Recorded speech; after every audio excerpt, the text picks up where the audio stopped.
Саламатсыздар ма, өнерсүйер қауым? Біз бүгін сіздермен қошқар мүйіз оюын оятын боламыз. Ол үшін бізге қағаз керек болады, қалам керек болады, қайшы керек болады. Біз бастау үшін қағазды екі бүктейміз және осыған қошқар мүйіз оюының үлгісін сызамыз. Үлгі сызған кезде қаламның ұшы өткір болу керек, және де біз қиналмайтындай сыза алатын болу керекпіз.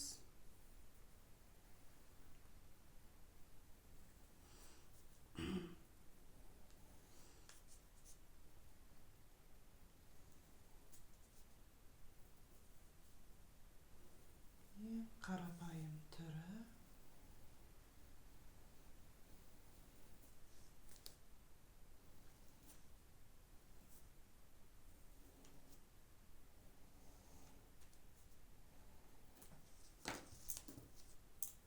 осыны қиямыз.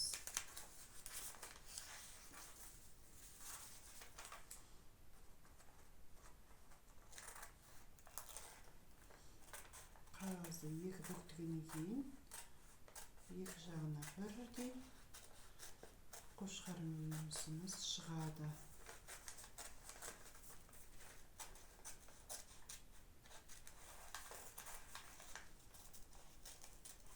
Бұл үлгіні кез келген керекті матаға, фетрға, қай жерге жаратып аламыз, соған қойып, сызып алуымызға болады.